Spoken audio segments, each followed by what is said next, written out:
Hello students, welcome to yes online tuition. Yes online tuition में आपका हार्दिक स्वागत और अभिनंदन करते हैं। हम बात करेंगे साइंस विज्ञान के पार्ट 4 में, जो कि आपका सेकंड चैप्टर है। सेकंड चैप्टर का दूसरा वीडियो एसिड, बेस और साल्ट, अम्ल, क्षार एवं लवण। ये पहला वीडियो अगर आपने नहीं देखा तो जाके पहला वीडियो देखेंगे तो आपको दूसरा वीडियो बिल्कुल समझ में आएगा। चलिए, इसमें कौन से पॉइंट रह गए थे इस चैप्टर के। जैसे कि आपका चैप्टर सेकंड है, सेकंड चैप्टर में ये एसिड, बेस और साल्ट आता है। तो पहले हम बात करेंगे लवण। इसके पहले हमने एसिड बेस पूरा कंप्लीट पढ़ लिया। हम बात करेंगे लवण। लवण क्या होता है? धातु अम्लों से हाइड्रोजन परमाणुओं का हाइड्रोजन गैस के रूप में विस्थापन करती है और एक यौगिक बनाता है, जिसे लवण कहते हैं। कहने का मतलब यह डिफिनीशन क्या है?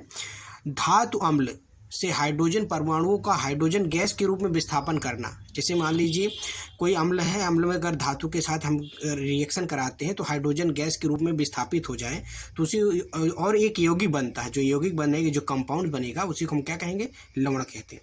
लवण के गुण, इसके गुण क्या होते हैं? लवण ठोस अवस्था में मिलते हैं। किसमें होते हैं? जैसे आपका नमक क्या है, ठोस अवस्था में होता है। सामान्यतः लवण उदासीन होते हैं। कैसा होता है? उदासीन। उदासीन मतलब जिसका पीएच मान 7 हो। और दूसरा है लवण जलीय विलयन में विद्युत का सुचालक होते हैं। क्या होते हैं? विद्युत का सुचालक, कंडक्टर्स होते हैं। उसके बाद आएगा पॉप टेस्ट। पॉप टेस्ट क्या है? हाइड्रोजन गैस से निहित परख नली में के पास जब एक जलती हुई मोमबत्ती लाई जाती है तो पॉप की ध्वनि उत्पन्न होती है। इस टेस्ट को हाइड्रोजन की उपस्थिति दर्शाने के लिए प्रयोग किया जाता है। बहुत सिंपल सी बात है। जैसे पॉप टेस्ट क्या है, अगर आपसे पूछ लिया जाए कि पॉप टेस्ट क्या है तो क्या आप ये बताएंगे कि पॉप टेस्ट वह टेस्ट होता है जब किसी परख नली के पास एक जलती हुई मोमबत्ती ले जाते हैं, उसमें पॉप की आवाज़ है या पॉप की आवाज़ आती है, उसी ध्वनि के नाम से पॉप टेस्ट रखा गया। इसमें टेस्ट की हाइड्रोजन की उपस्थिति प्रेजेंट हो जाती है। इसके बाद हम बात करेंगे अम्ल एवं क्षार के धातु के साथ अभिक्रिया। अगर अम्ल एवं क्षार के धातु के साथ क्रिया करता है तो क्या चीजें होती हैं? जैसे अम्ल के साथ धातु की अभिक्रिया, जब अम्ल धातु के साथ अभिक्रिया क्या करता है? जैसे अम्ल प्लस धातु तो क्या बनेगा? लवण प्लस हाइड्रोजन। जैसे 2HCl हाइड्रोजन क्लोराइड, 2HCl किसके साथ? धातु क्या है? जिंक। जिंक के साथ जब अभिक्रिया करेगा तो ZnCl2 zinc chloride plus hydrogen. Hydrogen क्या होगा? बाहर निकलेगा, मतलब कि हाइड्रोजन इसमें विस्थापित हो रहा है। जैसे हाइड्रोक्लोराइड HCl हाइड्रोजन क्लोराइड के साथ रिएक्शन किसके साथ करा रहे हैं? Zn के साथ। उसके बाद क्षार धातु के साथ अगर रिएक्शन करता है या क्षार धातु के साथ अभिक्रिया करता है तो क्या होता है? जैसे क्षार प्लस धातु, तब क्या बनेगा? लवण, लवण नमक बनेगा। जैसे 2NaOH प्लस Zn तो Na2ZnO प्लस H2 बाहर निकलेगा, याद रखना है। अब आता है उदासीन विलयन, जिसे कहते हैं नेचुरल सोल्यूशन या न्यूट्रल सोल्यूशन। ऐसे पदार्थ जो लाल अथवा नीले लिटमस पत्र के रंग में परिवर्तित नहीं करते हैं।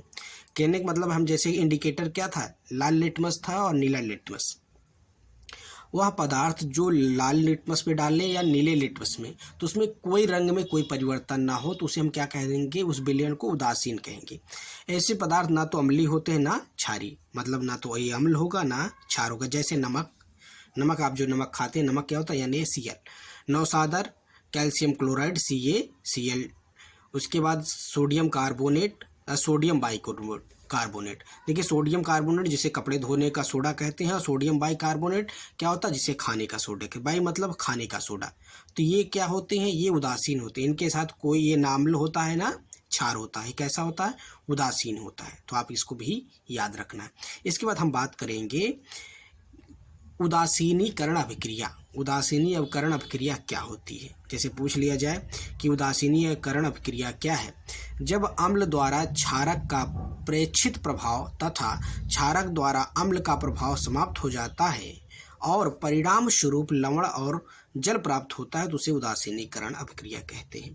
कहने का मतलब, अम्ल द्वारा क्षार से प्रक्षेपित प्रभाव तथा क्षारक द्वारा, मतलब कि अम्ल और क्षार में जब कोई प्रभाव समाप्त हो जाए। जैसे मान लीजिए अम्ल और क्षार मिला दे एक जैसे मान लीजिए अपने कंटेनर लिया, बर्तन लिया या कोई प्लेट लिया, उसमें अम्ल और क्षार मिला दें तो दोनों का प्रबल गुण समता खत्म हो जाए तो उसे हम क्या कहेंगे?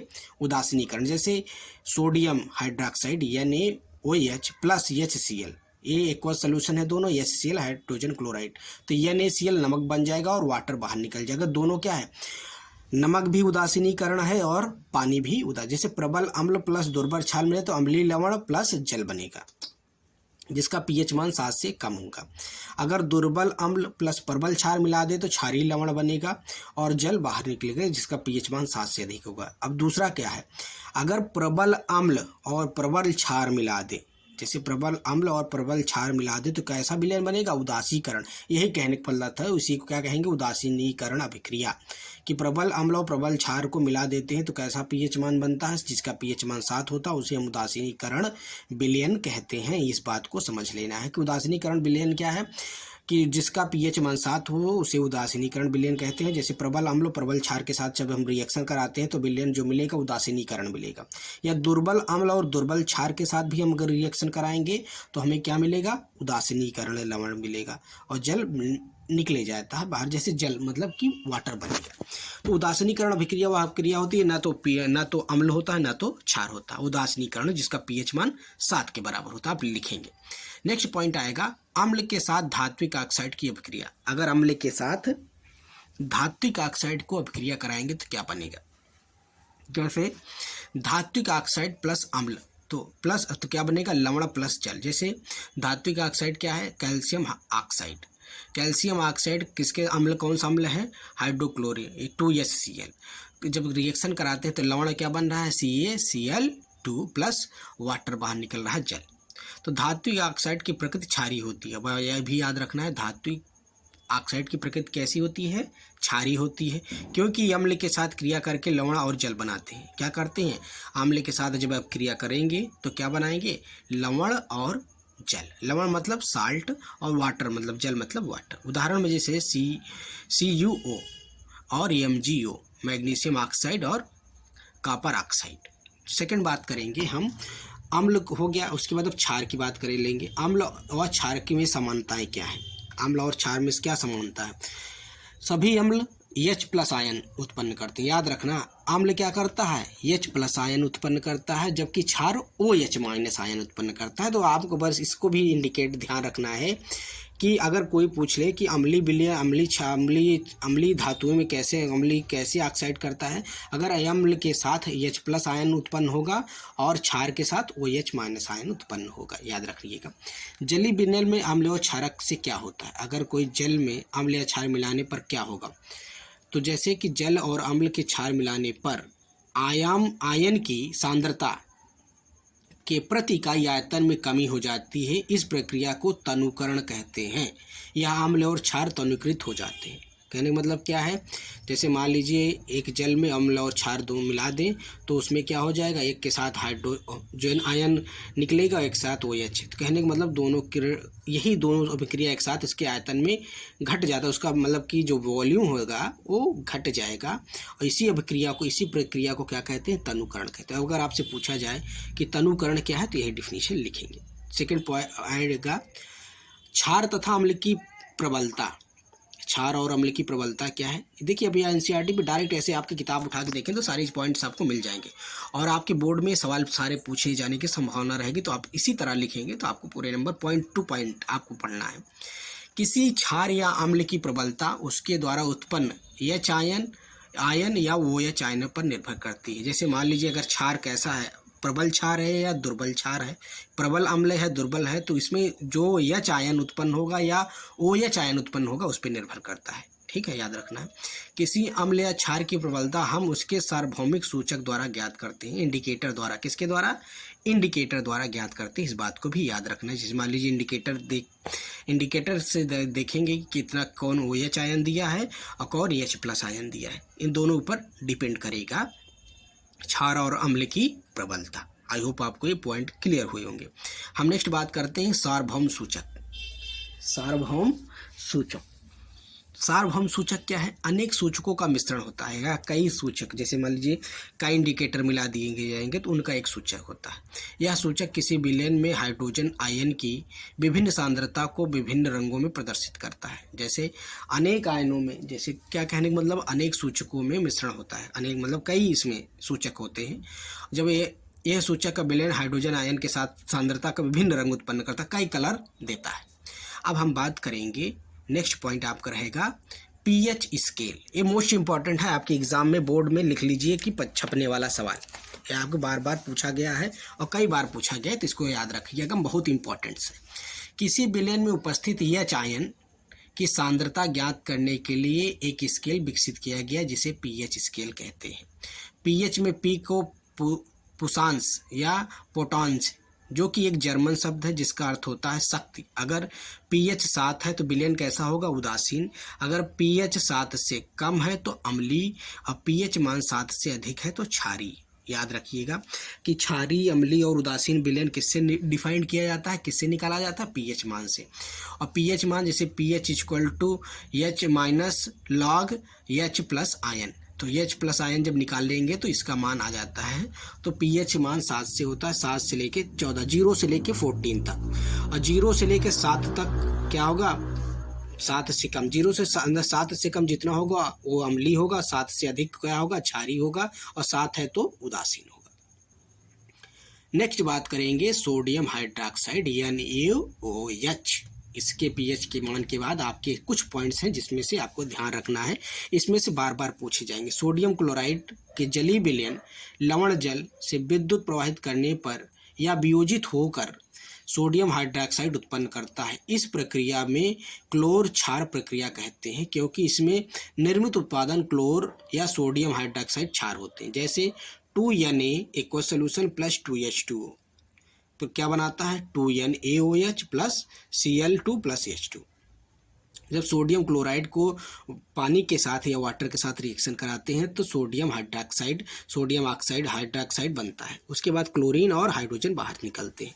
याद रखना है, तो इसे हम कहते हैं सोडियम हाइड्रोक्साइड। सोडियम हाइड्रोक्साइड क्या होता है? NaOH। कैसे बनता है? सोडियम क्लोराइड को पानी के साथ अभिक्रिया कराने पर क्या बनेगा? Sodium hydroxide. सोडियम हाइड्रोक्साइड का उपयोग कहाँ होता है? अगर आप पूछ लिया जाए तो पहले आपसे पूछा गया सोडियम हाइड्रोक्साइड को डिफाइन करिए, या सोडियम हाइड्रोक्साइड की अभिक्रिया क्या है, तो अभिक्रिया कैसे निकाला जाता है, इस कैसे बनता है? मतलब कहने में तो सोडियम क्लोराइड को पानी के साथ अभिक्रिया कराने पर सोडियम हाइड्रोक्साइड बनता है और क्लोरीन और हाइड्रोजन बाहर निकलते हैं। देखिए दिया। इसके बाद देखेंगे क्लोरीन गैस एनोड पर मुक्त होती है। किस पे मुक्त होती है? एनोड पर मुक्त होती है। एवं हाइड्रोजन गैस कैथोड पर। क्लोरीन किस पे? एनोड पर, और हाइड्रोजन कैथोड पर। एनोड कैसा चार्ज रखती है, और ये कमेंट बॉक्स में बताइएगा कि एनोड कैसा चार्ज और कैथोड कैसा चार्ज होता है। सोडियम हाइड्रोक्साइड का विलयन निर्माण भी होता है, विलयन का निर्माण भी होता है। इस प्रक्रिया से उत्पन्न हुए तीनों उत्पाद उपयोगी होते हैं। कहने का मतलब है ये उपयोगी भी होते हैं। अगर आपको समझाना चाहिए कि सोडियम क्लोराइड पानी के साथ रिएक्शन करा दोगे तो सोडियम हाइड्रोक्साइड बन जाएगा। इसमें क्लोरीन के साथ एनोड होगा और हाइड्रोजन के साथ कैथोड। जैसे एनोड पे कौन सा चार्ज होता है और कैथोड पे कौन सा चार्ज होता है, जरा इसको बताइए। जैसे बैटरी में एक प्लस चार्ज होता है जिसे हम एनोड, एक माइनस चार्ज होता है जिसे कैथोड। तो ये क्या है? दोनों को थोड़ा सा आपको डिफाइन करना है। आई होप आपको ये पॉइंट क्लियर होंगे। अगर बात पूछा जाए कि सोडियम हाइड्रोक्साइड का उपयोग क्या है या इसको, तो इसको बाद में कमेंट बॉक्स में बताइएगा। नेक्स्ट बात करेंगे विरंजक चूर्ण क्या है। सेकंड पॉइंट, विरंजक ब्लीचिंग पाउडर। आप इसको और क्या कहते हैं? विरंजक पाउडर। विरंजक चूर्ण को ब्लीचिंग पाउडर भी कहते हैं। तो किसको क्या है? शुष्क बुझे हुए चूने CaOH का होल ट्वाइस, जिसे क्या बोलते हैं? कैल्शियम हाइड्रोक्साइड पर क्लोरीन की क्रिया से विरंजक चूर्ण का निर्माण होता है या ब्लीचिंग पाउडर का निर्माण होता है। ब्लीचिंग पाउडर हमें साफ सफाई में भी यूज किया। जैसे CaOH का whole twice calcium hydroxide plus Cl2 chlorine के साथ रिएक्शन करेगा तो क्या बनाता है? CaOCl2। और CaOCl2 को विरंजक चूर्ण कहते हैं या ब्लीचिंग पाउडर कहते हैं, याद रखिएगा। प्लस वाटर का निष्कासन होता है। अब ब्लीचिंग पाउडर का उपयोग कहाँ होता है? ब्लीचिंग पाउडर का मतलब जैसे कि पानी के अंदर जीवाणुओं को मारने के लिए, जैसे कहीं कहीं गंदगी हो तो वहाँ छिड़क देते हैं तो वहाँ जो बैक्टीरिया जो होते हैं वो नष्ट हो जाते हैं। तो अब बात करेंगे ब्लीचिंग पाउडर का उपयोग क्या है। विरंजक चूर्ण का उपयोग वस्त्र उद्योग में सूती व लिनेन के विरंजक के लिए किया जाता है। कागज की फैक्ट्री में लकड़ी के मज्जा में विरंजक चूर्ण का उपयोग किया जाता है। रासायनिक उद्योग के लिए उपचायक के रूप में किया जाता है। दूसरा क्या है? पानी वाले जल में जीवाणुओं को मुक्त करने के लिए रोगाणुनाशक के रूप में भी किया जाता है। और ब्लीचिंग पाउडर से क्या होता है? गंदगी जैसे कास्टिक की तरह भी काम करता है। तो कहने का मतलब ये है कि विरंजक चूर्ण को क्या कहा जाता है? दूसरा नाम क्या है? Bleaching powder. ये क्या वस्त्र के उद्योग में होता है उपयोग, कागज़ की फैक्ट्री में उपयोग होता है, रासायनिक उद्योग में उपचायक के रूप में उपयोग किया जाता है। उसके बाद पीने के पानी को जीवाणु मुक्त करने के लिए लिया जाता है। नेक्स्ट पॉइंट आपका है बेकिंग सोडा। बेकिंग सोडा क्या है? बेकिंग सोडा का उपयोग आमतौर पर रसोई घर में स्वादिष्ट खास्ता, पकौड़े आदि के बनाने में किया जाता है। कभी कभी इसका उपयोग खाने के को शीघ्रता से पकाने के लिए भी किया जाता है। कहने का मतलब बेकिंग सोडा जो हमारे घर में खाने के सोडा के नाम से जानते हैं। यह यौगिक का रासायनिक नाम सोडियम हाइड्रोजन कार्बोनेट या NaHCO3। सोडियम क्या है? Sodium hydrogen carbonate NaHCO3। इसको बनाने में सोडियम क्लोराइड का उपयोग एक मूल पदार्थ के रूप में किया जाता है। किसके रूप में? मूल पदार्थ, जैसे कि NaCl plus H2O plus CO2 plus NH3। तो अगर इसको मिलाएंगे तो क्या बनेगा? Ammonium chloride NH4Cl plus NaHCO3। कहने का मतलब ये है कि यह किसके लिए किया जाता है? हमारे घर में खाने के सोडे के रूप में प्रयोग किया जाता है। अब हम बात करेंगे बेकिंग सोडा का उपयोग। बेकिंग पाउडर बनाने में sodium baking soda plus tartaric अम्ल का मिश्रण होता है। पहले बेकिंग पाउडर बनाने के लिए क्या? बेकिंग सोडा प्लस टार्टेरिक अम्ल। इसमें अभिक्रिया में CO2 उत्पन्न होता है जो कि रोटी और केक की खमीर उठ जाता है। इसमें मतलब मुलायम और स्पंजी बना दे। जैसे कि हमारे जो ब्रेड व्रेड खाते हो बहुत देखो फूला फूला लगता है लेकिन बहुत छोटा सा होता है, तो ये हमारे लिए बेकिंग सोडा बना तो वो फुला देता है। इसमें यह एंटेसिड का एक संघटक है। कहने का मतलब है कि एंटासिडिक का एक संघटक, जैसे कि एसिडिक आप कह सकते हैं, एक संघटक होता है। मतलब एक जैसे कि आप में छोले वोले बनाते हैं, छोले में तो इसको डाल देते हैं।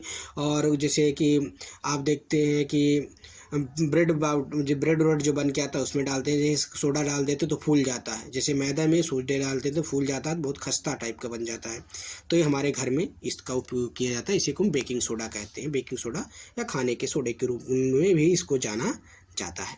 तो इसका उपयोग कहाँ कहाँ है? खमीर बनाने में और बेकरी उद्योग में, पाउडर बेकिंग पाउडर बनाने में और एसेंडेंट के घटक के रूप में भी इसका उपयोग किया जाता है।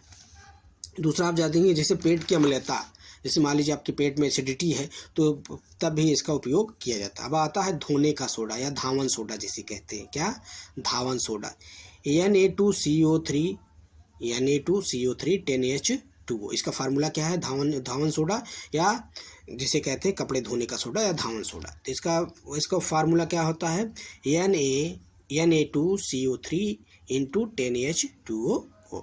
सोडियम कार्बोनेट को पुनः क्रिस्टलीकरण से धोने का सोडा प्राप्त होता है। अगर हमने कहा सोडियम कार्बोनेट को हम पुनः क्रिस्टलीकरण करें तो क्या प्राप्त होगा? धोने का सोडा। यह एक क्षारीय लवण है। क्या है? यह क्षारीय लवण है। जैसे मान लीजिए Na2CO3 सोडियम कार्बोनेट को पानी के साथ अभिक्रिया कराएंगे तो सोडियम या धावन का सोडा प्राप्त होगा या धोने का सोडा। ठीक है। धोने के सोडा का उपयोग, इसका एप्लीकेशन क्या है? इसका उपयोग कहाँ होता है? इसका उपयोग कांच में, साबुन और कागज उद्योग में होता है। कांच के उद्योग में, साबुन के उद्योग में और कागज के उद्योग में किया जाता है। इसका उपयोग बोरेक्स के उत्पादन में भी होता है। बोरेक्स बनाने में इसका उपयोग किया जाता है। तीसरा पॉइंट क्या है? इसका उपयोग घरों में साफ सफाई में भी होता है। भाई घर में हमारा जो कपड़ा धोने के लिए आता है, सारी चीज़ों का काम होता है, तो साफ़ सफाई में भी इस पाउडर का उपयोग किया जाता है। यह जल की अस्थायी कठोरता को हटाने के लिए उपयोग है। जैसे मान लीजिए कोई कठोर वाटर है, जैसे हैवी वाटर कहते हैं, तो उसमें उसको इससे मिला देने से पानी कैसा हो जाता है? सॉफ्ट वाटर हो जाता है। तो सोडियम कार्बोनेट और सोडियम हाइड्रोजन कार्बोनेट का औद्योगिक प्रक्रिया के लिए भी उपयोगी है। याद रखिएगा। धोने के सोडे में अस्थायी कठोरता, साफ सफाई में, बोरेक्स बनाने में और साबुन, कांच और आदि उद्योगों में इसका उपयोग किया जाता है। मोस्ट इंपॉर्टेंट है, याद रखिएगा। ये सारी चीज़ें पूछी जाएंगी कि धावन सोडा क्या है, इसका रासायनिक फार्मूला क्या होता है, उपयोग कहाँ होता है। हम बात करेंगे प्लास्टर ऑफ पेरिस। इस टॉपिक का लास्ट या सेकेंड लास्ट पॉइंट्स है प्लास्टर ऑफ पेरिस। फार्मूला क्या है? CaSO4 ½ H2O, जिसे अब जिप्सम से भी इसको हम बनाते हैं प्लास्टर ऑफ पेरिस। जैसे आप देखेंगे पुट्टी उट्टी करने में या आप कहीं अगर हाथ पैर जैसे कि फ्रैक्चर हो जाता है तो प्लास्टर जो बनता है इसी से बनाया जाता है। बहुत जल्दी पानी के साथ अभिक्रिया करके सॉलिड हो जाता है। जिप्सम में 373 केल्विन पर गर्म करने पर जल के अणुओं को त्याग कर कैल्शियम सल्फेट हेमीहाइड्रेट पीओपी बन जाता है। जैसे आप देखिए पीओपी घर में पुट्टी उट्टी कराते हैं, यही होता है। यह सभी चूर्ण की तरह जल मिलाने पर यह पुनः जिप्सम बनकर ठोस पदार्थ बन जाता है। कहने का मतलब जब घर में पुट्टी होती है, ये सारी चीज़ें, यही प्लास्टर ऑफ पेरिस का होता है। तो हमारे बहुत अगर पानी के साथ क्रिया करता है तो बहुत जल्दी सॉलिड बन जाता है, पत्थर की तरह हो जाता है। जैसे आपने किसी का हाथ पैर टूटा तो प्लास्टर कराते हैं, तो इसी चीज़ का पाउडर को हम क्या करते हैं, पानी के साथ घोल के लेप लगा देते हैं, तो ये कुछ समय बाद सॉलिड हो जाता है। तो प्लास्टर ऑफ पेरिस, इसका फार्मूला क्या है प्लास्टर ऑफ पेरिस का, CaSO4 × 1/2H2O। अब आप बात करेंगे प्लास्टर ऑफ पेरिस का उपयोग, एप्लीकेशन कहाँ कहाँ होता है। प्लास्टर ऑफ पेरिस का उपयोग डॉक्टर टूटी हुई हड्डियों को सही जगह पर स्थिर रखने के लिए करते हैं। इसका उपयोग खिलौने बनाने में, सजावट के सामान बनाने में किया जाता है। इसका उपयोग सतह के चिकना बनाने में भी किया जाता है, जिसे घरों में पुट्टी करने के लिए भी इसका उपयोग किया जाता है। अब कहेंगे प्लास्टर ऑफ पेरिस कैसे बनता है। जैसे जिप्सम CaSO4 और 2H2O को हम जब ब्रेक करते हैं तो प्लास्टर ऑफ पेरिस और वाटर निकलता है। जैसे CaSO4 × 2H2O, CaSO4 × 2H2O, gypsum को हम ब्रेक करेंगे तो CaSO4 1/2H2O + 1/2H2O वाटर बाहर निकलता है। तो कहने का मतलब प्लास्टर ऑफ पेरिस का आपने फार्मूला देख लिया, इसका उपयोग देख लिया, आपके इम्पोर्टेंट है, पूछा जाएगा।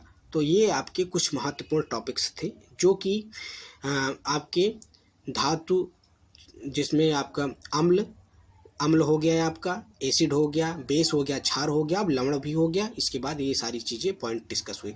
इस टॉपिक का लास्ट पॉइंट है जो कि आपको पूछा जाता है एग्जाम में कभी रेयर केस में, क्रिस्टलन का जल क्या होता है या क्रिस्टलन जल किसे कहते हैं। तो लवण के एक सूत्र इकाई में जल के निश्चित अणुओं की संख्या को क्रिस्टल का जल कहते हैं। मतलब कि मान लीजिए कोई सी लवण में कितना जल है, उसी को हम क्या कहते हैं, क्रिस्टल का जल। उदाहरण जैसे CuSO4 5H2O, क्रिस्टल में जल के 5 अणु होते हैं। Na2CO3 × 10H2O, तो क्रिस्टल के में 10 अणु हैं। CaSO4 × 2H2O, क्रिस्टल में 2 अणु हैं। तो यही क्या होते हैं, क्रिस्टलन के जल। तो ये कुछ रहे इंपॉर्टेंट टॉपिक्स आपकी।